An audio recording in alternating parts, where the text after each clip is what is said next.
لا حول ولا قوة إلا بالله العلي العظيم. أعوذ بالله من الشيطان اللعين الرجيم. بسم الله الرحمن الرحيم. الحمد لله رب العالمين، والصلاة والسلام على سيد الأنبياء والمرسلين خاتم النبيين أبي القاسم محمد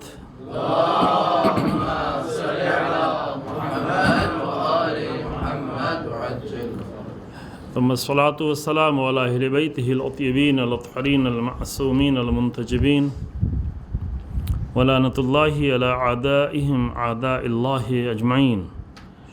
أما بعد، فقد قال الله تبارك وتعالى في كتابه الكريم: بسم الله الرحمن الرحيم. تبت يدا أبي لهب وتب ما أغنى عنه ماله وما كسب سيصلى نارا ذات لهب وامرأته حمالة الحطب في جيدها حبل من مسد. أحسنتم.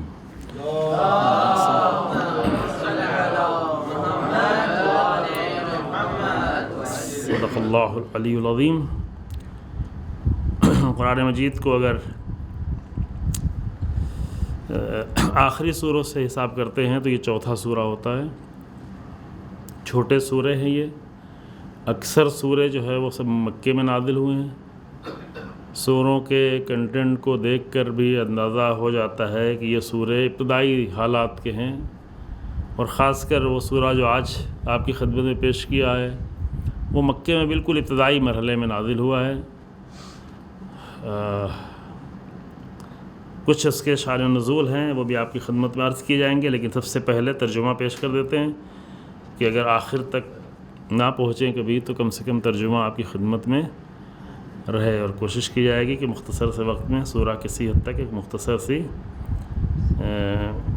سے مطالب اس سورہ کے بارے میں بیان کیے جائیں.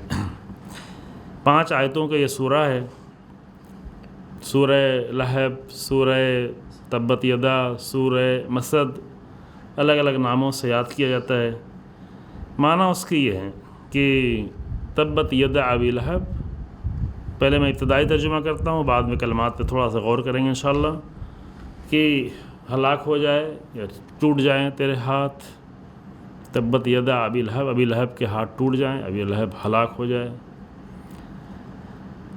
ما اغنی عنہ مالہ وما کسب. اس نے جو کچھ بھی مال اکٹھا کیا تھا اور جو کچھ بھی اور کسب کیا تھا، مالی اعتبار سے مضبوط تھا ابو لہب. تھوڑا سا بھی ذکر کریں گے ابو لہب کون تھا. نام تو سنا ہوا ہے آپ سبھی کا نا بچوں، آپ کا نام سنا ہوا ہے. کون تھا؟ دشمن رسول. یہ تو ہاں ٹھیک ہے. کچھ اور بھی تھا رسول اللہ کا. جی، رسول اللہ کا چچا بھی تھا. چچا تھا لیکن دشمن تھا، اور ایسا دشمن کی جس کے لیے قرآن میں اس طرح سے آیت سورہ نازل ہوا، برا سورہ. فرمایا ما اغنی عنہ مالہ وما کسب. اس کا جو مال تھا اور جو کچھ بھی اس نے کسب کیا تھا، جو کچھ بھی کمایا تھا، وہ کچھ بھی اسے کام آنے والا نہیں ہے. نہ کام نہیں آیا، کچھ بھی اسے بے نیاز نہیں کر سکا. اور کیا ہوا؟ سیصلی نارا ذات لہب. اور ان قریب، اب یہ قرآن کے پیشین گوئیوں میں سے بھی ہے کہ بہت جلد ہی ایسا ہوا بھی. وہ واقعہ بھی آپ کو خدمت میں پیش کریں گے انشاءاللہ. فرصت رہی کہ کیسے واصل جہنم ہوا، لیکن قرآن پہلے سے کہہ رہا ہے کہ بہت ہی جلد. سا یہ سین جو آتا ہے جلدی کے لیے، کہ جلد ہی یہ جو ہے پہنچ جائے گا. کہاں پر؟ ایک ایسی آگ میں کہ جس کے شعلے بھڑکتے ہوں گے. لہب کے معنی بھڑکتے ہوئے شعلے. اس کا نام بھی کیا تھا؟ ابو لہب. کیوں تھا؟ اس کی وجہ بھی عرض کی جا رہی ہے. وامرأتہ حمالۃ الحطب. اور اس کی بیوی بھی. یعنی یہ بد دعا کس کے لیے ہے؟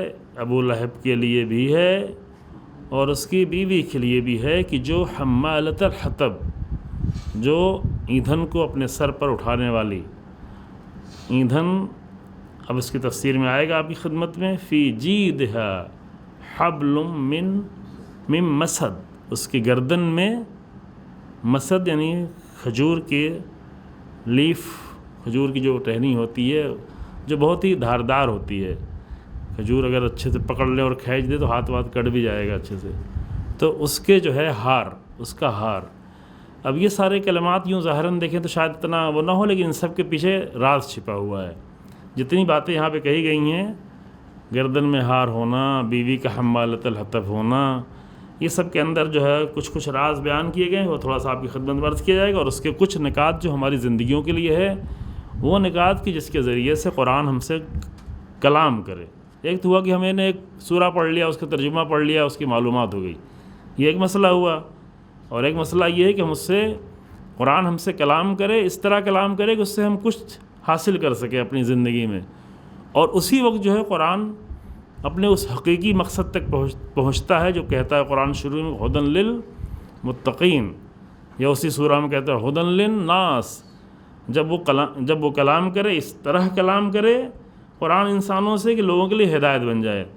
تب یہ کہ ابو لہب کے اوپر لعنت ہو اور فلاں ہو اور اس کی بیوی ایسی تھی اور اس کے گردن میں یہ ہار ہو اور یہ جہنم میں جائے, اس میں ہمارے لیے کیا ہے؟ لیکن اس کو سمجھنا پڑے گا نا, یہ سمجھنے کی چیز ہے. تھوڑا سا انشاءاللہ کوشش کی جائے گی. تو پہلی بات تو یہ ہے کہ یہ ایک ہی انسان ہے کہ جس کے بارے میں اس طرح سے علل اعلان نام لے کر اللہ نے اس طرح سخت جملے استعمال کیے ہیں. رسول اللہ کے سامنے اور بھی بہت سارے لوگ تھے, بہت دشمن. رسول اللہ کے ساتھ مثلا ابو جہل بھی تھا, مثلا ابو سفیان اتنا بڑا دشمن, اتنی جنگیں کرتا تھا, لیکن نام لے کے نہیں آیا. نام لے کے رسول اللہ کے بہت سارے دشمنوں کی بات ہے, متعدد سوروں میں ہے, کس طرح پیش آتے ہیں, کس طرح دشمنوں کے ساتھ رہتے ہیں. محمد الرسول اللہ والذین معہ اشداء الکفار رحماء بینہم, یہ آیات ہے جو بتاتی ہے رسول اللہ کا رویہ کیا تھا. حتیٰ بدترین منافق جو بار بار رسول اللہ کو ہی نہیں بلکہ رسول اللہ کے مشن کو بھی شدید نقصان پہنچانے کی کوشش کرتا تھا, اس کا بھی نام کہیں پہ نہیں آیا. نام آپ لوگوں کو معلوم ہے بچوں؟ سب سے بڑا منافقوں کا سردار کون تھا؟ پیچھے سے بات آ رہا ہے, بچوں سے نہیں آ رہا. ابو سفیان تو کھلا ہوا کافر مشرک تھا, منافق نہیں تھا وہ, ہے نا. وہ تو سامنے لڑ رہا تھا, بعد میں ہو گیا تھا منافق. کب؟ جب اسلام کا اظہار, استسلم امیر المومنین فرماتے ہیں اسلام نہیں لائے بلکہ استسلم, جو اسلام کا اظہار کیا 8ویں ہجری کے بعد. لیکن پہلے تو لڑائی کر رہا تھا, کھل کر لڑائی کر رہا تھا, کچھ نفاق وفاق کا مسئلہ نہیں تھا, بالکل کھلا ہوا دشمن. لیکن یہ چیزیں جاننا ضروری ہیں, اور قرآن میں کئی جگہاں پہ کئی مقامات پر یہ بحث کی گئی ہے, مفصل کہیں بحثیں کی گئی ہیں. اور یہ ایک بہت ہی اہم تاریخ کا حصہ ہے رسول اللہ کی زندگی میں, تاریخ کا حصہ کہ رسول اللہ کو کن لوگوں کو سامنا کرنا پڑا. انہیں میں سے ایک منافقوں کا گروہ تھا, اور منافقوں کا سب سے بڑا سردار تھا جس کو ابھی شاید کوئی نام نہیں بتا پائے یہاں پر مولانا لوگوں کو چھوڑ کر. یہ سوال کرتے تو انعام پھر نہیں جاتا. اس کا نام کیا تھا؟ عبداللہ ابن ابی. بہت ہی بدترین منافق, شدید منافق, شدید خطرات پیدا کرنے والا رسول اللہ کے لیے, ایک بار نہیں بار بار خطرات پیدا کرنے والا.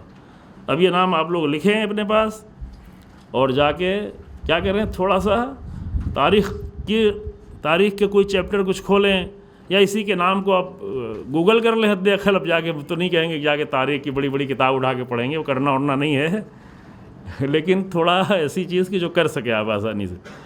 اور دیکھیں کہ اس منافق نے کہاں کہاں کتنے بڑے بڑے رسول اللہ کو نقصانات پہنچانے کی کوشش کی.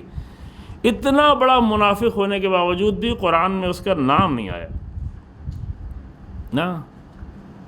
ابو جہل اتنا بڑا جو واقعاً جہالت کا باپ تھا, بدترین جہالتیں کرتا تھا, اور جنگ بدر ہی میں اس کا کام بھی تمام ہو گیا, مار دیا گیا.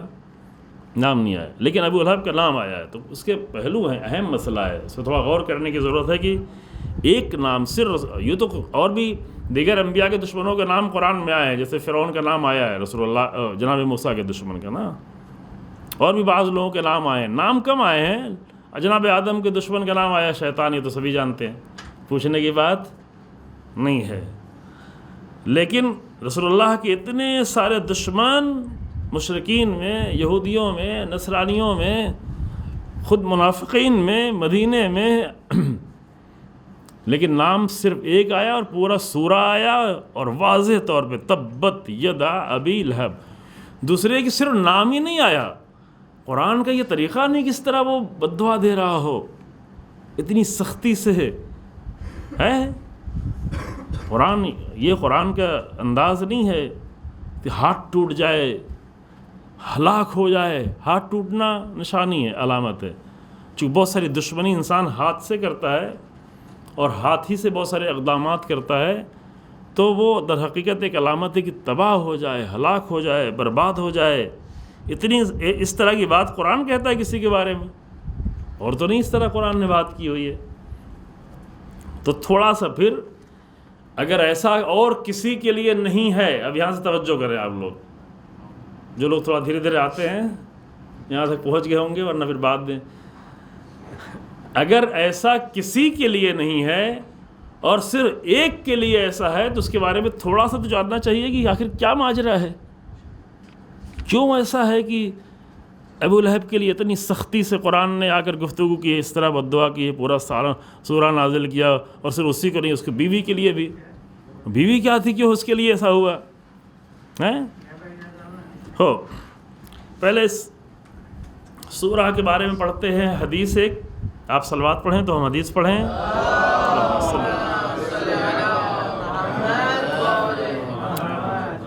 پیغمبر اکرم صلی اللہ علیہ وآلہ وسلم نے فرمایا،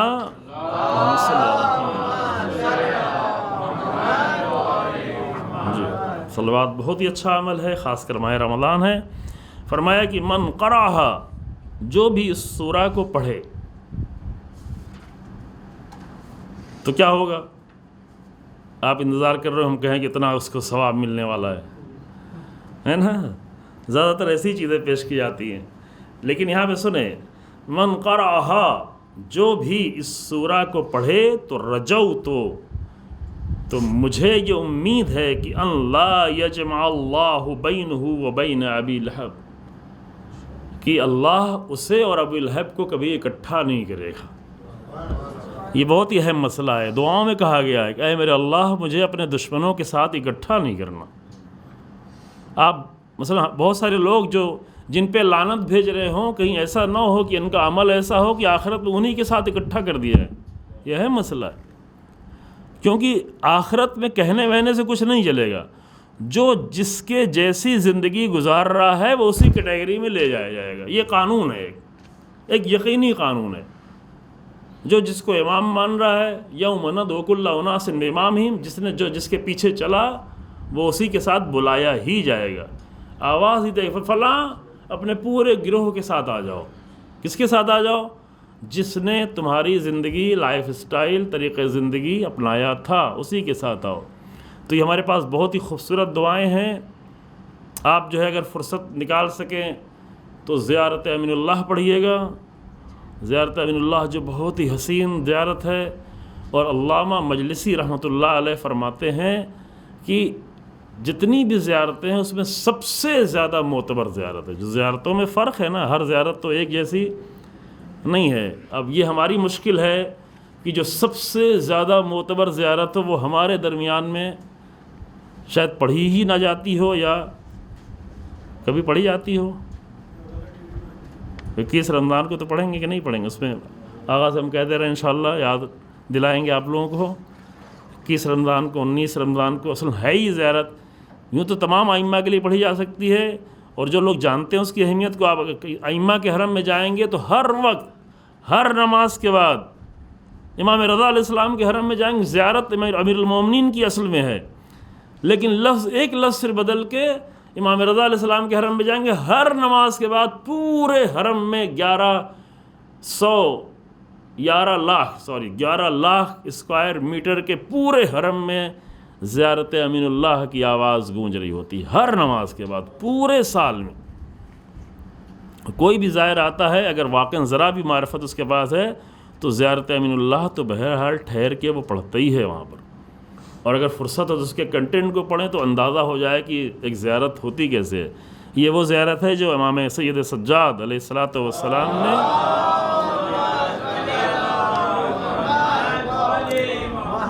امیر المومنین کی قبر میں، کہ اس زمانے میں کسی کو معلوم ہی نہیں تھا، صرف ائمہ علیہ السلام کو، گھر کے بہت ہی خاص لوگوں کو صرف معلوم تھا کہ امام علیہ السلام کی قبر کہاں ہے. اس زمانے تک نہیں کسی کو خبر تھی. امیر المومنین کی قبر پر امام سید سجاد اسلام نے کھڑے ہو کر اور بیٹھ کر وہاں پر اپنے رخسار کو رکھ کر وہ زیارت پڑھی تھی، عظیم الشان زیارت. ٹھیک ہے، تو وہاں اس زیارت میں یہ مطلب بیان کہ پروردگارہ ہمیں کس کے ساتھ لیا، قیامت میں ہم کس کے ساتھ اٹھائے جائیں. قیامت میں تیرے دشمنوں کے ساتھ نہیں ہو، تیرے اولیاء کے ساتھ ہو. اے میرے اللہ، قیامت میں، آخرت میں ہمیں جب اٹھایا جائے، ہمیں حاضر کیا جائے، ہمیں پیش کیا جائے تو ہم اس طرح سے ہوں کہ تیرے اولیاء کے ساتھ ہوں، تیرے چاہنے والوں کے ساتھ ہوں، تیرے اچھے بندوں کے ساتھ ہوں. یہ بہت ہی اہم مسئلہ عزیزو. اور یہ صرف چاہت سے نہیں ہوگا، یہ دعا اس لیے ہے کہ ایسی زندگی انسان گزارنا شروع کر دے کہ اولیاء کے ساتھ آ سکے. کیونکہ صرف چاہت سے اور صرف دعا سے ہونے والا نہیں ہے، یہ سب کے سب قانون کے تحت ہوگا. اور یہاں بھی رسول اللہ اسی لیے فرما رہے ہیں کہ سورہ تبت یدا ابی لہب کو اس طرح پڑھے کہ اتنا ابی لہب کے کردار سے بیزار ہو جائے کہ وہ کردار اس کی زندگی میں آنے ہی نہ پائے. کیونکہ اگر آئے گا تو جمع ہو جائے گا، اگر وہ کردار آئے گا تو ابی لہب کے ساتھ اسے جمع ہونا ہی پڑے گا. قانون کی خلاف ورزی نہیں ہو سکتی. سمجھ رہے ہیں؟ معتبر قانون، جو کچھ کیا ہے وہی سامنے آئے گا. یہ پورے قرآنی قانون ہے. یہ ہے مسئلہ ہے. جن کے ساتھ جن کو رہنا بہت بڑا پسند ہے، اب وہ آیت ہم کئی سال پہلے پڑھ چکے ہیں، سورہ بقرہ کی آیت انشاءاللہ جا کے پڑھیں گے کہ وہاں پر لوگ ہونا تو انہی کے ساتھ ہوگا جن کے ساتھ جن کی پیروی کی ہے، جن کے ساتھ رہے ہیں، جن کو اپنا امام مانا ہے، جن کے طریقہ زندگی اپنایا ہے. لیکن قیامت میں جب ان کے ساتھ پکڑ کے ان کو لایا جائے کہ تم تو ان کے جیسے تھے تو ان کے ساتھ چلو، تو وہاں پہ کہہ رہے ہوں گے قال الذین تبعوا للذین تبعوا. ابھی آئے جا کے ڈھونڈیں، سورہ بقرہ میں ہے، دوسرے جز میں ہے میرے خیال سے، ابھی پڑھا ہوگا آپ نے، کہ وہ لوگ دہرائیں، چند سال پہلے پڑھا ہوا ہے، وہ لوگ جو پیروی کرنے والے ہیں ان سے وہ لوگ جو ان کے رہبر تھے وہ کہیں گے تم میرے پیچھے کیوں آئے، تم نے میری پیروی کیوں کی، تمہاری وجہ سے میں جہنم میں جا رہا ہوں، میرا عذاب بڑھ گیا ہے، تم میرے ساتھ نہ آتے تو میرا عذاب اتنا نہ ہوتا. تو پھر وہ بھی کہیں گے کہ لو کان لنا کرۃ، اے کاش کہ مجھے ایک بار اور بھی پلٹا دیا جائے تو آج جیسے یہ مجھ سے برات کر رہا ہے میں بھی دنیا میں اس سے برات کروں گا، اس کے پیچھے نہیں جاؤں گا، اس کے ساتھ نہیں چلوں گا، اس کے بعد بیٹھوں گا نہیں، اس سے بات تک نہیں کروں گا. لیکن وہاں کہنے کا کوئی فائدہ نہیں ہوگا. وہاں انسان کہ اگر مجھے ایک مرتبہ ایک چانس اور مل جائے تو میں بیزاری کروں گا.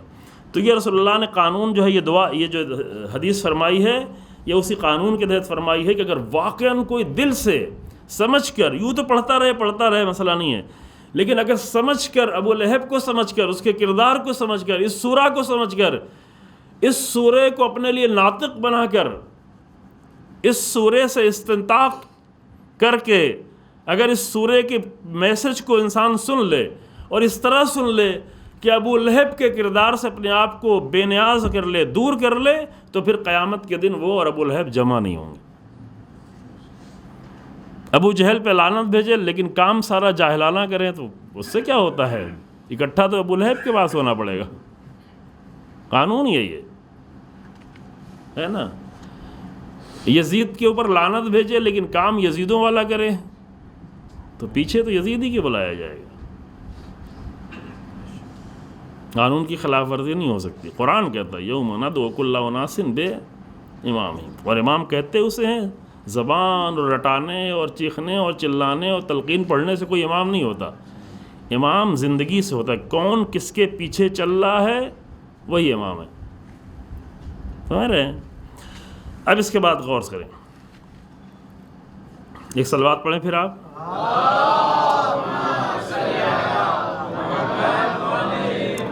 حدیث کا پورا جملہ یہ کہ رجوت ان لا یجمع اللہ بینہ وبین ابی لہب فی دار واحدہ، ایک مکان میں اللہ ان کو جمع نہیں کرے گا اگر اس سورے کو صحیح طریقے سے انسان پڑھے گا۔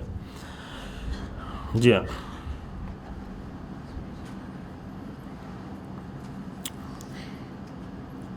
اس آیت کی، اس سورے کے میں نے جلدی سے شان نزول پہلے بیان، شان نزول یعنی کیوں نازل ہوا سورہ، تھوڑا سا لمبا واقعہ ہے لیکن میں جلدی سے کوشش کروں گا سمیٹ کے بیان کرنے کی تاکہ اس کے میسیجز تک پہنچ سکیں۔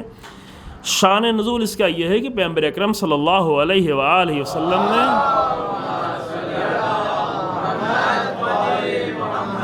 اعلان کیا تھا، سب کو اکٹھا کیا تھا ذوالعشیرہ میں، کھلایا ولایا بھی تھا، کھانے پینے کے بعد وہ تو پورا ہے معلوم ہے نا آپ کو، 1 دن 2 دن 3 دن کھلایا اور اچھا کھانا کھلایا۔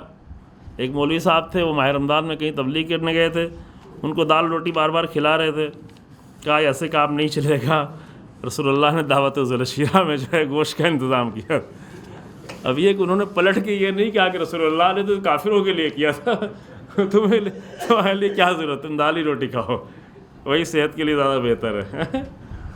تو اچھا کھلایا رسول اللہ نے، مشکل وقت میں بھی جناب ابو طالب کی تجارت رک گئی تھی، رسول اللہ کی حفاظت میں مالی حالات کمزور تھے لیکن اچھے کھانے کا انتظام کیا تھا، کم تھا لیکن وہاں پہ رسول اللہ نے برکت پیدا کر دی تھی اور وہ زیادہ بھی ہو گیا تھا، مشکل پیش نہیں آئی۔ امیر المومنین آگے بڑھ کے انتظام کرنے والوں میں تھے، یہ بہت اچھا ہے کہ آگے بڑھتے ہیں۔ یہاں بہت سارے برادران بڑے خلوص سے کام کرتے ہیں، واقعاً قابل قدر ہیں، ہے نا، صرف تقریر کرنا ہی تو سب کچھ نہیں ہے، ہر کام جو خلوص سے کیا جائے وہی قیمتی ہے، اور ہمارا کام بھی اگر تقریر والا خلوص سے نہ ہو تو کیا ہو، بیکار ہو جائے گا، کسی کام کا نہیں رہ جائے گا۔ تو دعوت ذوالعشیرہ میں جب اکٹھا ہو گئے تو رسول اللہ نے ان کو اکٹھا کرنے کے بعد پوچھا،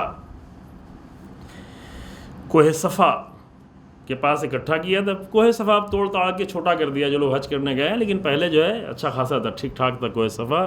تو رسول اللہ کوہ صفا پہ گئے اور آواز دی بلند آواز میں، صبح کا وقت تھا بالکل، اور سب لوگ اکٹھا ہوئے،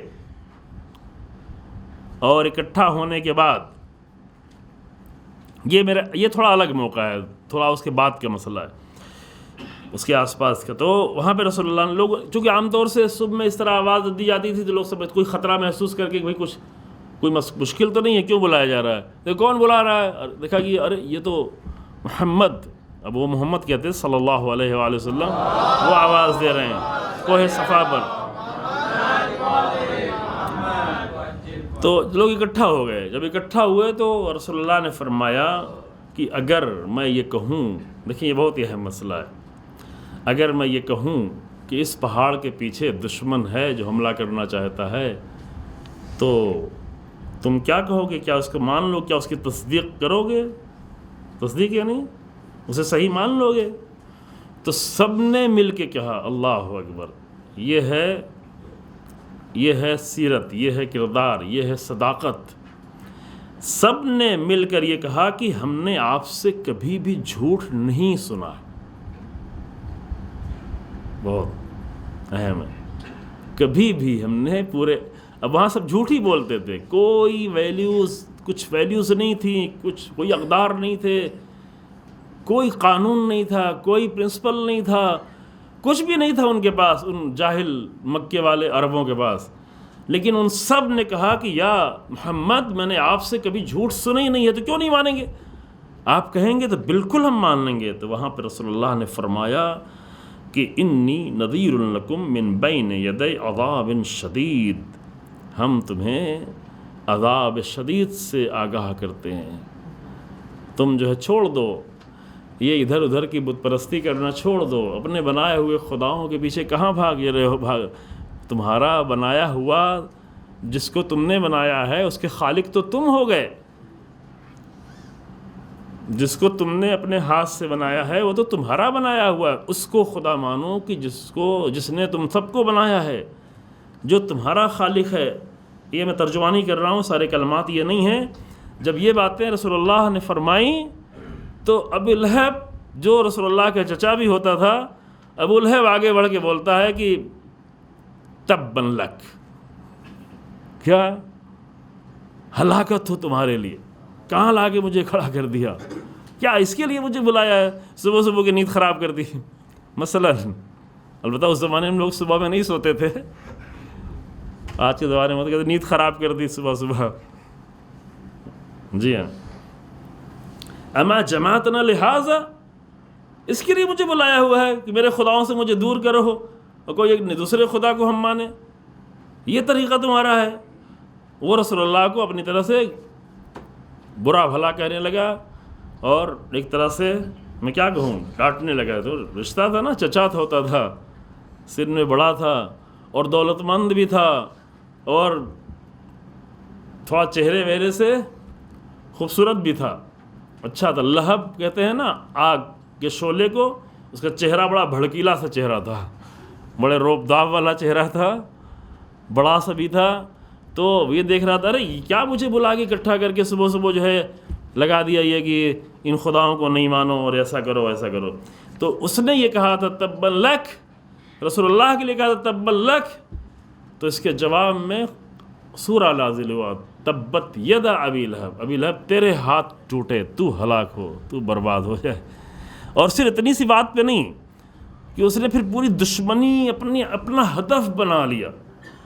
دیکھیں اگر رسول اللہ کا چچا نہ ہوتا تو شاید کچھ اور رعایت بھی مل جاتی شاید، لیکن ایک انسان رسول اللہ کا چچا ہوتے ہوئے، دیکھتے ہوئے کہ ابو طالب، دیکھتے ہوئے کہ عبد المطلب اس بچے بچپن سے لے کے کس طرح اس کا احترام کرتے تھے. مثلا چلو ابو جہل کو شاید اتنا معلوم نہ رہا ہو، ابو سفیان کو بھی شاید اتنا اندازہ نہ رہا ہو، بعد میں پتہ چلا ہو، کہ بعد میں جو پتہ چلا وہ ابھی بتاتے ہیں آپ کے سامنے. ابو سفیان کو اندازہ ہو گیا تھا بہت سارا، اور بھی مکے کے بہت سارے لوگوں کو شاید رسول اللہ کی عظمت کے اتنا احساس نہیں رہا ہو. لیکن ابو لہب تو اسی گھر میں پلا ہوا ہے، اسی گھر کا انسان ہے. اس نے دیکھا ہے کہ جناب عبد المطلب کس طرح کرتے تھے. جناب ابو طالب اپنی پوری زندگی ابھی بھی کرتے تھے، اس سے پہلے کیسے کرتے تھے، بزنس چھوڑ دیا، تجارت چھوڑ دی، صرف رسول اللہ کی جان کو کوئی خطرہ نہ ہونے پائے. بھوکے رہنے لگے جناب ابو طالب کے بچے، چونکہ مکے میں تو کوئی کھیت باڑی تو نہیں تھی، وہاں پہ زمینیں نہیں تھی، پیداوار ہوتی نہیں تھی، پتھر تھے سارے. تجارت نہیں کرتے تو کیا ہوتا، جاتے تو اگر لے کے جاتے تو بھی رسول اللہ کو خطرہ، اگر چھوڑ کے جاتے تو بھی خطرہ. دل میں رہتا کہ محمد گھر پر ہیں، اکیلے ہیں. وہ ابو طالب جو اپنے بیٹوں کو آ کے رسول اللہ کے بستر پہ سلایا کرتے تھے، بار بار رات میں بستر بدلتے تھے کہ اگر کہیں سے پتھر کوئی مارے، کوئی پہاڑوں سے پتھر پھینکے، کوئی تیر پھینکے، کوئی نیزہ مارے تو میرے اپنے بچوں کو نیزہ لگ جائے لیکن محمد کو کچھ نہ ہونے پائے، عبداللہ کے لال کو کچھ نہ ہونے پائے. تو یہ سب تو ابو لہب دیکھ رہا تھا نا، فیملی کا مسئلہ تھا نا. تو اگر جانکاری کے بعد کوئی ایسی دشمنی کرتا ہے تو اس کا انجام زیادہ برا ہو جاتا ہے. پتہ ہے نا، یہ قانون ہے، یہ بھی ایک قانون ہے. یہ قانون قرآن میں بھی بیان ہوا ہے. مثلا رسول اللہ کی بیویوں کے لیے کہا کہ اگر تم ٹھیک ٹھاک رہو گی تو ٹھیک ہے، تمہارا اجر اچھا ہے، زیادہ ہے، لیکن اگر تم نے برا کیا تو تمہاری سزائیں بھی کیا ہوں گی، زیادہ ہوں گی. رسول اللہ کی بیوی ہوتے ہوئے اگر تم کیسے برا کرو گی، یہ قانون ہے. ایک عام آدمی اگر برا کرے تو اس کی سزا کم ہے، لیکن ایک انسان سر پہ امامہ رکھ کے برا کرے پھر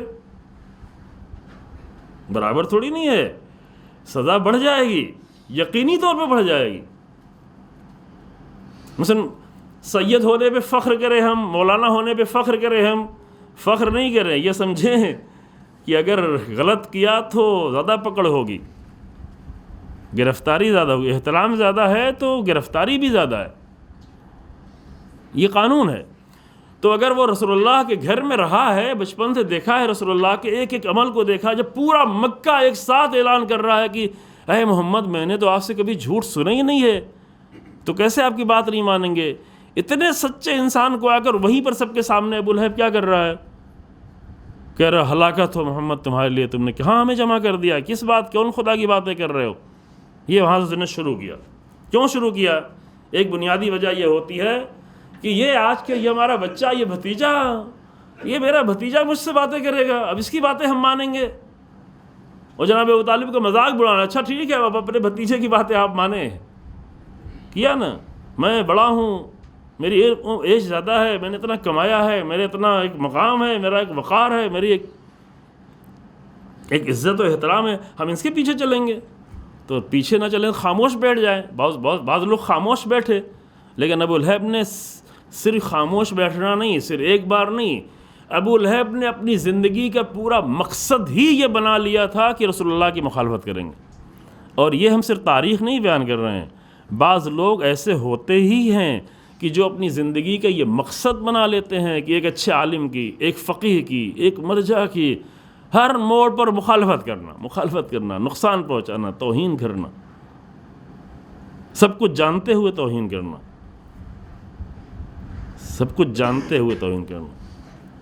اور اس دن سے انسان کو ڈرنا چاہیے، ہم سب کو ڈرنا چاہیے کہ ہم کسی کے پیچھے اس طرح پڑھیں کہ وہ کہہ دے کہ میرا معاملہ اللہ کے ساتھ۔ کیونکہ ایک انسان جب خود ہی لڑ رہا ہو، جواب دے رہا ہو ایک دوسرے کی بات کا، تب تو ٹھیک ہے، اتنا مسئلہ نہیں ہوگا، لیکن اگر اللہ کے حوالے کر دیا ہے تو یہ معاملہ پھر بہت ہی زیادہ سنگین ہو سکتا ہے۔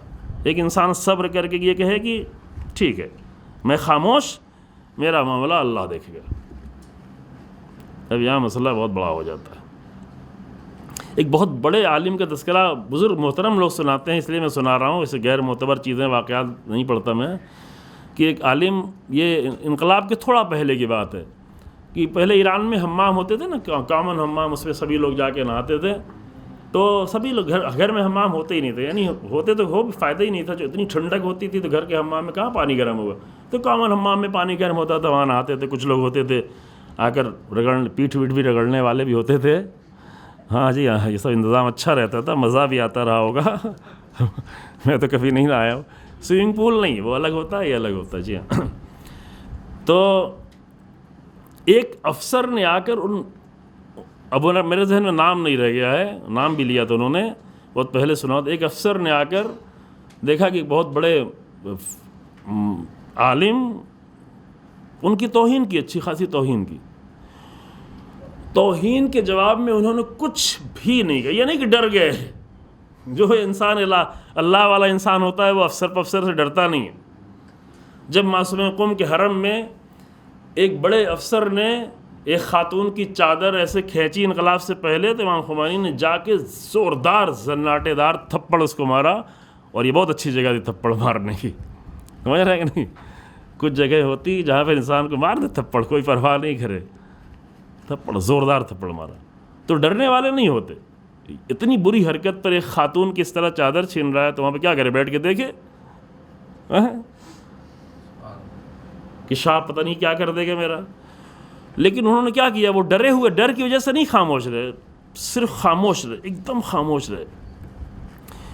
اور دوسرے دن وہ گزر رہے تھے تو بڑے دھوم دھام سے، چونکہ بہت بڑا افسر تھا تو اسی کا جنازہ جا رہا تھا، تو انہوں نے خود ہی اپنے اوپر افسوس کیا کہ اے کاش کہ میں اس کو کچھ کہہ دیا ہوتا، اس نے میری توہین کی تھی، کاش کہ میں ایک آدھ جملہ اس کے لیے کچھ توہین کا کہہ دیتا، لیکن چونکہ کچھ نہیں کہا تھا تو وہ معاملہ اللہ کے بارگاہ میں چلا گیا۔ یہ ہے مسئلہ، اور اس چیز سے ہم سب کو خیال رکھنا چاہیے کہ کسی کے پیچھے اس طرح نہ پڑ جائیں کہ وہ معاملہ اللہ کے حوالے کر دے۔ اور رسول اللہ کے سارے معاملے اللہ کے حوالے تھے، وہ کہتے تھے تبا لک، رسول اللہ کے لیے کہتے تبا لک، تو ادھر سے اللہ کی طرف سے آیا تبت لک ابی لہب، تو میرے رسول کو کہہ رہا ہے۔ اور یہ نہیں کہ صرف جو ہے غصے میں یوں ہی کہہ دیا کہ مجھے اس نے گالی دی تو میں بھی اسے گالی دیتا ہوں، یہ سب معاملہ نہیں۔ بالکل جب قرآن کی کوئی چیز نازل ہونا آیت بن کے آتی ہے تو وہ یقینی، بالکل یقینی ہوتا چلا گیا۔ اور کس طرح یقینی ہوا وہ آپ کی خدمت میں بھی پیش کر رہا ہے انشاءاللہ تعالی۔ ایک صلوات پڑھیں حضرات۔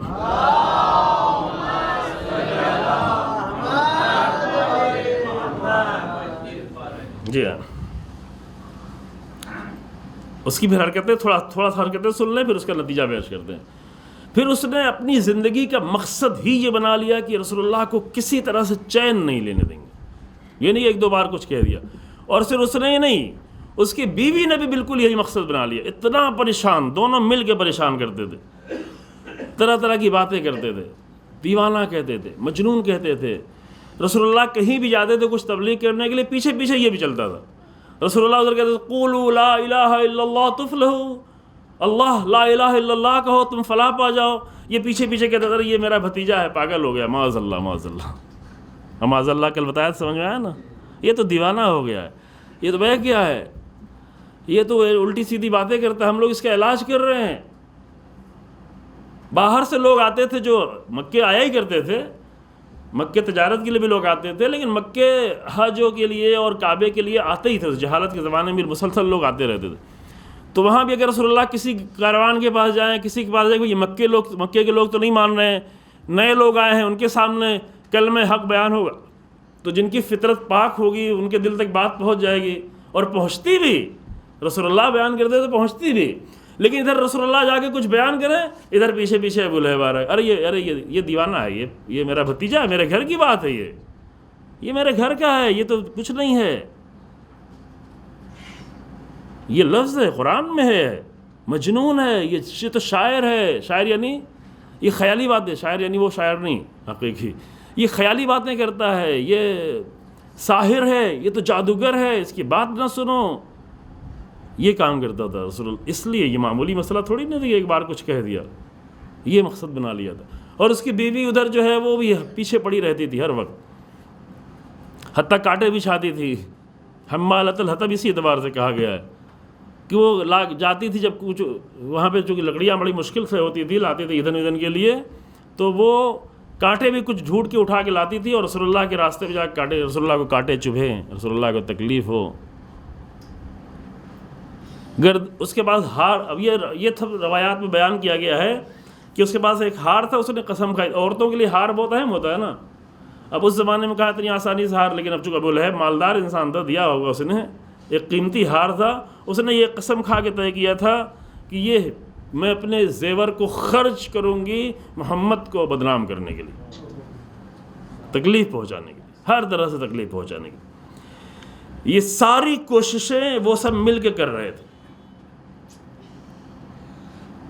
اسی لیے آیت جو میں نے آیت پڑھی ہے اس کا ترجمہ پڑھا ہے، یہ روایت کو دیکھ کے اندازہ ہوگا کہ جملے سارے کیسے آئے ہوئے ہیں، ابھی جلدی سے ہم دوہرا بھی دیتے ہیں۔ اور یہاں تک کہ اب دیکھیں قرآن کی یہ جو ہے نصیحت کس طرح سے پوری ہوئی۔ جی ہاں، جنگ بدر ہوئی، جنگ بدر بتایا کہ آپ کے سامنے کب ہوئی بیٹا؟ ہاں، کس مہینے میں ہوئی؟ شوال میں تو جنگ خندق ہوئی تھی، جنگ بدر کس مہینے میں ہوئی؟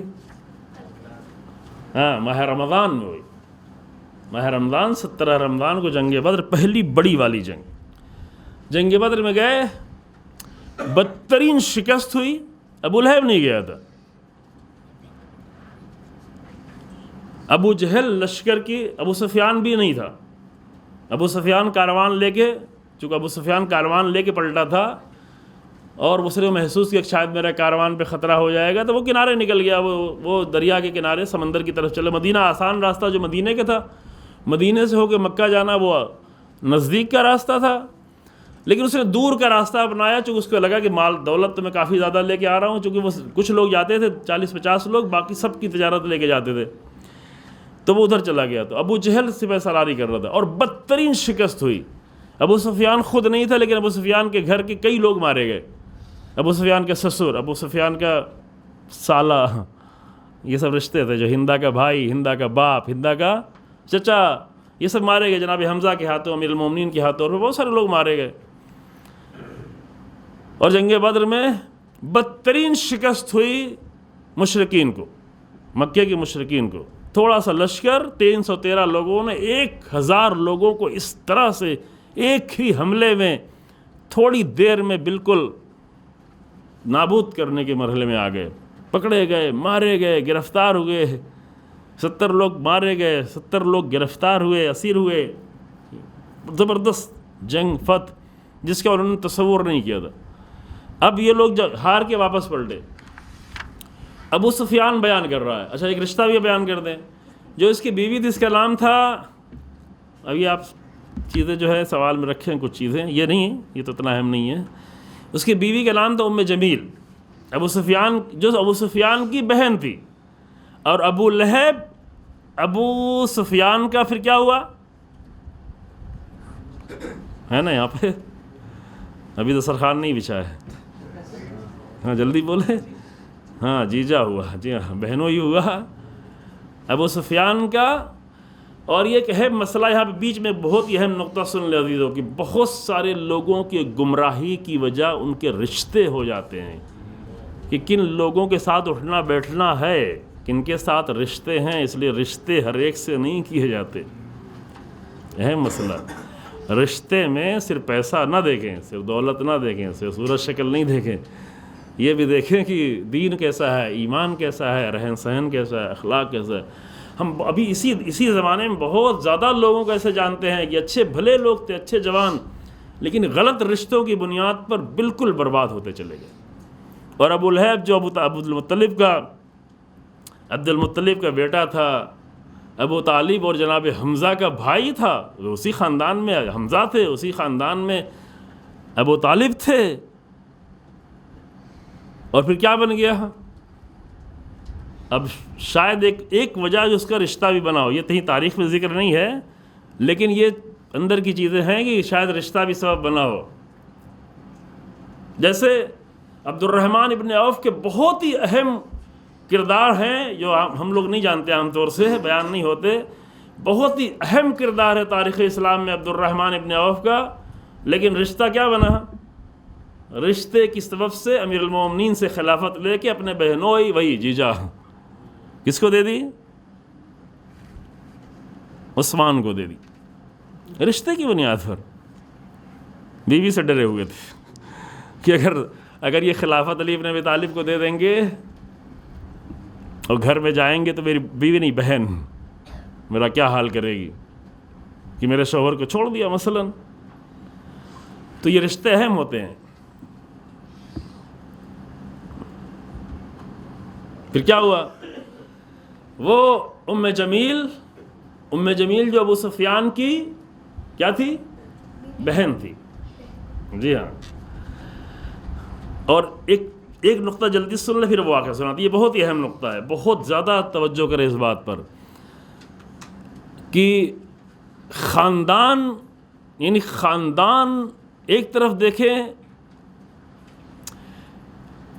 ایک خاندان رسول اللہ کے خاندان میں ابو لہب جیسا انسان نکلتا ہے، اور ابو سفیان کے خاندان میں ابو سفیان کی بیٹی، ابھی تو بہن کی بات کر رہے تھے، ابو سفیان کی بیٹی جس کا نام ہے، آج بہت سوال ہوتے جا رہے ہیں نا، جس کا نام ہے ام حبیبہ، وہ رسول اللہ کی بیوی ہے. اور رسول اللہ کی ایسی بیوی ہے کہ جب ام حبیبہ کا باپ ابو سفیان صلح کے معاہدوں کو توڑنے کے بعد جب اسے لگا کہ میں نے غلط کام کر دیا ہے، کہیں رسول اللہ حملہ نہ کر دے اور میری مشکل نہ ہو جائے، وہ مکے سے مدینے تک آیا اور رسول اللہ گھر میں موجود نہیں تھے، تو اپنی بیٹی کے گھر میں سمجھ کے کہ بھئی میری بیٹی بھی تو ہے رسول اللہ کی بیوی، اپنی بیٹی کے گھر سمجھ کے رسول اللہ کے گھر میں گیا اور جا کر ام حبیبہ کے گھر میں جا کے رسول اللہ کی مسند پر بیٹھنے لگا. تو بیٹی نے اپنے باپ سے کہا کہ ہٹو یہاں سے، نکلو یہاں سے، کہاں بیٹھ رہے ہو؟ یہ پاکیزہ مسند ہے، یہ رسول اللہ کی مسند ہے، یہاں تم نہیں بیٹھ سکتے. یہ کون تھی؟ یہ ام حبیبہ ابو سفیان کی اپنی بیٹی، ابو سفیان کی بیٹی. تو یہ بہت ہی مسئلہ ہے جو خاندان کی بنیاد پہ ساری چیزیں طے کرتے ہیں. وہ یہ سمجھ لیں کہ خاندان میں ابو لہب بھی ہو سکتا ہے، رسول اللہ کے خاندان میں ابو لہب ہو سکتا ہے، ابو سفیان کے خاندان میں ام حبیبہ ہو سکتی ہے، جس کے اور بھی کئی سارے فضائل ہیں. یہ بھی آپ جا کے تھوڑا پڑھ سکتے ہیں، کتاب میں نہیں پڑھ پائیں گے، لیکن وہی جو میں نے بتایا آسان والا نسخہ ام حبیبہ آپ سرچ کریں گے، پڑھ لیں گے تھوڑا بہت. اور رسول اللہ کے خاندان میں ہوتے ہوئے سب کچھ کر رہا تھا، لہذا اس کی سزا اتنی اور بڑھتی چلی گئی. اتنا سخت ایک ہی انسان کے لیے سورہ قرآن میں اس طرح سورہ نازل ہوتا، آیتیں نازل ہوتی ہے. پھر جنگ بدر سے پلٹے یہ لوگ، ابو سفیان نہیں تھا، لیکن ابو سفیان کو اگر پہلے خبر دی، سردار تو ابو سفیان تھا، یہ لوگ بھی سردار تھے سب اپنے اپنے، لیکن ابو سفیان بڑا سردار تھا۔ پھر یہ لوگ اکٹھا ہوئے، رات ہوئی، یہ بڑے بڑے لوگ سب اکٹھا ہوئے اور آ کر بات کرنے لگے جنگ بدر کے بارے میں۔ تو ابو سفیان نے یہ کہا کہ جنگ بدر کے بارے میں اپنے قصے سب کے درمیان میں، جہاں یہ ابو لہب بھی بیٹھا تھا جو بہت تمطراق کے ساتھ، بڑا چہرہ، بڑا سا سر، اور جو ہے ہیبت، اور چہرے پر جو ہے ایک نکھار، شعلے جیسی بھڑک، یہ سب کچھ موجود تھی۔ تو یہ ایک اثر کرتا نا، جہاں پہ 4 لوگ بیٹھے ہوئے ہیں تو ایک بڑی اچھی شکل و صورت کا انسان آ جاتا ہے، بھاری بھرکم، تو وہ تاثیر گزار تھوڑا ہونے لگتا ہے۔ تو ابو سفیان نے ساری بات بتائی، پھر کہا کہ مجھے یہ بھی بتایا لوگوں نے کہ وہاں آسمان سے کچھ گھوڑے آ رہے تھے رسول اللہ کے مدد کرنے کے لیے، گھوڑے پہ سوار لوگ زمین و آسمان کے بیچ سے آ رہے تھے۔ ابو سفیان یہ بیان کر رہا تھا، کیا ابو سفیان بیان کر رہا تھا۔ تو وہاں پر ابو رافع نام کا ایک غلام تھا۔ غلام کس کا تھا؟ عباس۔ عباس بھی کیا تھے؟ تھوڑا سا آج پیچیدہ کر دیا، معاف کیجیے گا آپ لوگ، لیکن ٹھیک ہے، یہ نام رکھے رہے ذہن، اگر نہ بھی لکھے تو ذہن میں کبھی کبھی رہے گا۔ وہ بھی رسول اللہ کے ایک چچا ہی تھے، وہ بھی وہیں بیٹھے ہوئے تھے۔ عباس جو ہے بعد میں بنی عباس حکومت پوری چلی، اور رسول اللہ کے چچا تھے عبداللہ ابن عباس، عبید اللہ ابن عباس، یہ سب تھے بعد میں، لیکن وہ بھی رسول اللہ کے چچا تھے۔ وہ بھی ابھی تک وہیں تھے، مکے ہی میں تھے، انہیں کے درمیان میں تھے، اس نہیں بلکہ بعد تک بھی اس کے رہے، اس کے کئی سال بعد تک رہے، 8ویں ہجری تک رہے۔ عباس بھی وہاں، عباس کی بیوی وہاں موجود تھی، پورا خاندان اکٹھا تھا، سب لوگ اکٹھا ہو کے بات کر رہے تھے۔ جنگ بدر میں ہارنا کوئی معمولی مسئلہ تھوڑی نہیں تھا، وہ بھی اتنی بدترین شکست کہ نفسیاتی طور پر ڈھیر کر دیا، بالکل ختم، کیا لڑو گے آ کر۔ تو کہہ رہا تھا میں نے دیکھا کہ بتایا لوگوں نے کہ آسمان و زمین کے درمیان میں گھڑ سوار آ رہے تھے رسول اللہ کے لشکر کی مدد کرنے کے لیے، محمد، رسول اللہ تو نہیں کہہ سکتے تھے، وہ محمد کے لشکر کی مدد کرنے کے لیے۔ تو ابو رافع جو عباس کا غلام تھا، اب ابو سفیان نے بیان کیا تو ابو لہب بیٹا سنتا رہا، کیا بولتا، بردر ان لا تھا، ہے نا، تو خاموش رہا، کچھ کر نہیں پایا کہ رسول اللہ کے بارے میں کوئی تعریف کی بات سن لے، وہ بھی ابو سفیان کی زبان سے، لیکن ابھی کچھ نہیں کہہ پا رہا ہے کہ چونکہ سالہ ہے۔ جی ہاں، یہ سچا والا سالہ ہے۔ کچھ دن پہلے میں نے کسی کے بارے میں کہا کہ وہ فلاں فلاں کے سالہ، تو میرا بیٹا کہ بابا آپ گالی بک رہے ہیں؟ میں نے کہا نہیں، میں گالی نہیں بک رہا ہوں۔ جی ہاں، بچے نہیں سمجھتے نا، سچ میں بہت سیریس کر، بابا آپ گالی کیوں بک رہے ہیں؟ میں نے کہا نہیں گالی نہیں، سچ والا سالہ ہے، حقیقت میں سالہ۔ تو ابو سفیان تو سالہ تھا، بردر ان لا تھا، تھوڑا اچھے اس پہ کہیں آپ کی زبان میں، تو اس کو تو کچھ نہیں کہہ پایا۔ اب عباس کا غلام، یہ بیچارہ غلام تھا ابو رافع، اس نے کہا ہاں میں دیکھ رہا تھا کہ وہ ایسے ہاتھ اٹھائے، وہ آسمان کے فرشتے تھے۔ جیسے کہا کہ آسمان کے فرشتے تھے تو ابو سفیان کے سامنے تو نہیں چلی ابو لہب کی، اور ویسے اٹھا اور اٹھ کے جو ہے ابو رافع کو پکڑ کے پہلے زور سے تھپڑ مارا، پھر اٹھا کے زمین پہ پٹک دیا، پھر زمین پہ پٹک پہ مارنے لگا۔ اتنا غصہ تھا کہ رسول اللہ کے بارے میں ایسی بات کیسے کر سکتے ہو؟ رسول اللہ کی کوئی تعریف، جو مسلسل رسول اللہ کے پیچھے پڑا تھا ہر طرح کی تکلیف پہنچانے کے لیے، وہ رسول اللہ کی تعریف کیسے سن لے گا؟ دشمن نہیں سن پائے گا رسول اللہ کی تعریف۔ آج کے بھی ابو لہب رسول اللہ کی تعریف نہیں سن سکتے، آج بھی ابو لہب سے بھری ہوئی دنیا ہے، آج بھی ہمارے ملک میں بڑے سارے ابو لہب موجود ہیں، اور ابو لہب کے انتقام ابھی میں بیان کر رہا ہوں، وقت تمام ہو رہا ہے، اب آخری مرحلے میں انتقام ہی بیان کرتا ہوں کہ مارنے لگا اور مارتا ہی رہا، اتنا زیادہ ابو سفیان کو کچھ نہیں کر پایا تھا، تو وہ اس کو غلام تھا، غلاموں کے ساتھ یہی رویہ رکھتے تھے، اسی لیے وہ رسول اللہ کو نہیں مان رہے تھے کہ پھر غلاموں کے رسول اللہ تو احترام کرتے ہیں، رسول اللہ تو سب کو برابر سمجھتے ہیں، رسول اللہ تو ساتھ بیٹھ کے کھانا کھاتے ہیں، رسول اللہ تو عزت دیتے ہیں۔ تو اتنا مارتا ہی رہا، چھوڑنے کو لوگ چھڑا رہے، لیکن وہ کسی طرح سے چھوڑنے کو تیار ہی نہیں تھا، کہ یہاں تک کہ پھر عباس کی بیوی بھی وہاں پہ موجود تھی، چونکہ خاندان اکٹھا تھا، جو ابو لہب کی بھابھی پھر ہوئی نا، رشتہ چل رہا ہے نا، صحیح سے جوڑ رہے ہیں آپ لوگ، وہ وہاں پر موجود تھی، اس نے اٹھا کے ایک ڈنڈا اٹھایا، اسے سر پہ مار دیا، کس کے؟ ابو لہب کے سر پہ مار دیا، خون جاری ہو گیا۔ پھر اس نے وہاں پہ چھوڑا، اور اس کے بعد اس کے پورے جسم سے ایک ہفتے کے اندر اس کے جسم سے بدبو آنے لگی، اتنی بدبو آنے لگی کہ کوئی اس کے قریب ہی جانے کو تیار نہیں تھا، اس قدر. اور جب بہت زیادہ بدبو سے پوری ہر طرف جو ہے بدبو پھیلنے لگی تو اس کو لے جا کے ایک پہاڑ سے نیچے ڈالا، اس پہ اتنے پتھر مارے کہ پتھر میں وہ تاکہ چھپ جائے. یہ ابو لہب کا اس دنیا کا انجام تھا. اور ہر ابو لہب کا انجام بڑی ذلتیں ہیں، ہے نا. رسول اللہ کی توہین کرنا جنہوں نے، دیکھو ایک ابو لہب ابھی نکلا تھا نا، اس ابو لہب کا انجام دیکھا کتنے دن میں ہوا. اس ابو لہب کا انجام وہاں تک پہنچنے میں 8-9 سال لگے یا 10-11 سال لگے. دشمنی شروع سے تھی، اور جنگ بدر کے بعد، جنگ بدر تو دوسری ہجری میں ہوئی نا، اس کے بعد اس کے یہ انجام ہوا. اور یہ ابو لہب جو لکھنؤ والا ابو لہب تھا، لکھنوی ابو لہب، البتہ ایک ہی لکھنؤ میں ابو لہب نہیں ہے، اور بھی ابو لہب ہے، دلی میں ابو لہب ہے، اور جگہوں پہ ابو لہب ہے. اللہ نے کیا انجام کی، کتنی رسوائی، کتنی ذلت، ذلت کی انتہا. یعنی سوچا نہیں تھا. آج سے 2 سال پہلے اسی ماہ رمضان میں جب ہم گفتگو کر رہے تھے ملعون کے بارے میں، جو کتاب اس نے لکھی تھی، تو اس وقت بھی میں نے کہا تو تھا آپ لوگوں کے سامنے، آپ نے آن لائن سنا ہوگا چونکہ کووڈ کا زمانہ تھا، لیکن اتنا تو نہیں سوچا تھا کہ اتنی جلدی اللہ نے کیسے اس مسئلے کو کس طرح پلٹ دیا. وہ کتاب کی کتاب دھری کے دھری رہ گئی، کوئی نام لینے والا نہیں. اور یہ ابو لہب کیا بن گیا. اور ابو لہب بھی کیا تھا، خاندانی کا تھا. مسئلہ یہ ہے نا، خاندان سمجھ رہے ہیں نا، اپنے آپ کو سید کہنے والا، اپنے آپ کو رضوی کہنے والا، یعنی خاندان. تو سچا والا ابو لہب ہو گیا، ایک دم پکا والا ابو لہب. اور وہ ساری ذلتیں جو اللہ نے معین کی ہوئی ہیں، وہ ساری ذلتیں وہاں پہ آ گئیں. پھر ابو لہب تو معاویہ کا پھپھا ہوا نا. امیر المومنین نے خط لکھا جب جنگ صفین کا مرحلہ آیا. اب ایک جملہ یہ سنیں، امیر المومنین نے خط لکھا، اور لکھ کے اس خط میں فرمایا، نہج البلاغہ میں یہ خط موجود ہے کہ منا خیر نساء العالمین ومنکم حمالۃ الحطب.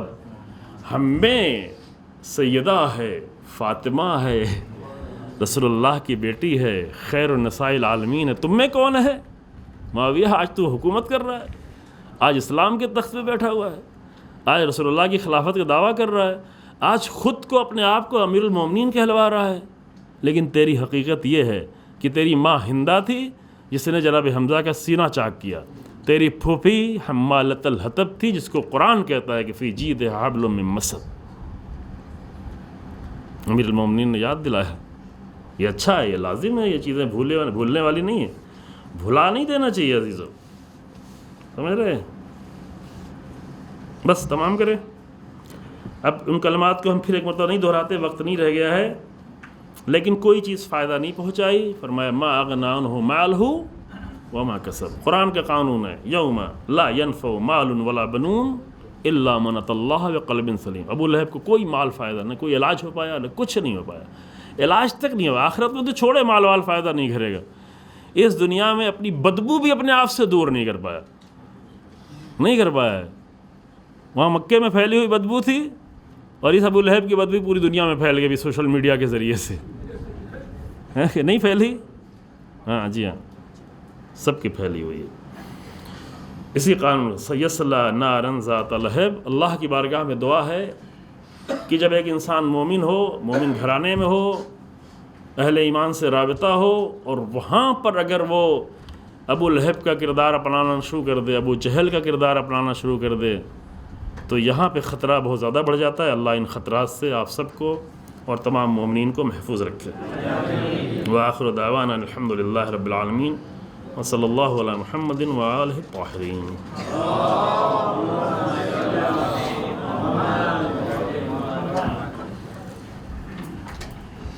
السلام علیکم ورحمۃ اللہ. اگر سوال یہ ہے کہ جب بھی آپ نے رشتوں کے حوالے سے کہا کہ دیکھنا چاہیے، تو جیسا کہ آپ نے خود مثال دیا، اس مثال کو اگر دیکھا جائے تو کیسے صحیح رشتہ انسان اپنا سکتا ہے؟ کہتے ہیں کہ خاندان کو دیکھنا چاہیے، ابھی خاندان کے لحاظ سے ایک جگہ خاندان میں رسول خدا کی اس طرح سے، دوسری طرف جو ہے جو دشمن رسول خدا ان کے خاندان میں ان کی زوجہ اتنی اچھی مثلا، تو یہ کیسے طے کر سکتے ہیں کہ کردار کیسے دیکھیں، اسے شادی کرنا ہے مثلا؟ دیکھیں خاندان بعد کا مرحلہ ہے، پہلے سب سے پہلا مرحلہ کس کا ہوتا ہے؟ جن دو لوگوں کو آپس میں زندگی کرنا ہے، جن دو لوگوں کو ساتھ میں زندگی کرنا ہے، تو سب سے پہلے تو یہ چیک کرنا ہے اگر ایک انسان کا ایمان، اخلاق، ایمان کا لیول اتنا زیادہ مضبوط ہے کہ خاندان اس پہ اثر ہی نہیں کرے گی اور نہیں کیا جیسے، اور اس کے الٹا بھی ہو سکتا ہے کہ ایک انسان گمراہی کی اتنی گہرائیوں میں پڑا ہوا ہے کہ اولو العزم نبی کا بیٹا ہونا بھی اس کے اوپر کوئی اثر نہیں کرے گا۔ تو سب سے پہلی بات ہے کہ خود انسان، جو روایتوں میں ہے، خاندان تو بات کا خاندان کے لیے بھی ہے، حدیثیں ہیں، روایتیں ہیں، لیکن سب سے پہلے جو بات ہے وہ کیا ہے؟ وہ جس سے رشتہ کرنا ہے پہلے اسے دیکھنا ہے کہ وہ انسان خود کیسا ہے۔ مثلا روایتوں میں بے نمازی کو اپنی لڑکی نہیں دو، بے نمازی کے ساتھ شادی نہیں کرو، یہ خود اس فرد کی بات ہے۔ بے نمازی کے ساتھ دسترخوان پر نہیں بیٹھو، روایت ہے باقاعدہ۔ تو پہلے اس فرد کو دیکھنا ہے جس کے ساتھ رشتہ ہے۔ اب اگر وہ بھی کمزور ہو اور ادھر خاندان بھی کمزور ہو تو پھر بالکل چھوڑ دے، لیکن اگر یہ ہو کہ یہ تھوڑا سا کمزور ہے لیکن خاندان کا بیک گراؤنڈ بہت اچھا ہے تو وہ خاندان تھوڑا تھوڑا ممکن ہے اس کو سنبھال دے، کچھ آپ کے اپنے رشتہ سنبھال دے۔ تو یہ تھوڑا حساب کتاب لگانا پڑے گا کہ سب کچھ ملا کے کیا ہوتا ہے۔ یہ انسان کا ایمان اتنا مضبوط ہے کہ خاندان اس پہ اثر کرے گا کہ نہیں کرے گا، یا اگر تھوڑا بہت کمزور ہے تو خاندان والے اتنے اچھے لوگ ہیں، اتنا اچھا حسن اخلاق ہے کہ وہ تھوڑا اس کو سنبھال لیں گے۔ تو یہ سب کچھ جب بھی انسان لگاتا ہے، جیسے بہت ساری چیزوں کا حساب کرتا ہے کہ کون سا بزنس ہے، کون سی سروس ہے، کتنا پروموشن ہونے والا ہے، کتنا بڑھنے والا ہے، کیسا گھر ہے، وہ سارا تو حساب لگاتا ہے نا۔ تو یہاں پر بھی یہ حساب لگائے کہ خاندان کیسا ہے، خود کیسا ہے۔ لیکن پہلی چیز کیا ہے کہ خود جو ہے انسان کو دیکھنا ہے۔ لیکن کہیں نہ کہیں خاندان کا اثر ہو، صرف خاندان ہی نہیں ہے، دوست کیسے ہیں اس کے، یہ بھی دیکھنا ہے۔ لیکن تنہا دوست سب کچھ نہیں ہوتا، تنہا خاندان سب کچھ نہیں ہوتا، سب سے اہم خود ہی اپنا انسان ہوتا ہے کہ اس کا رہن سہن، رویہ، طریقہ، اخلاق، عقائد، آئیڈیالوجی، سوچ، فکر کیا ہے۔ ٹھیک ہے، اور بھی سوال؟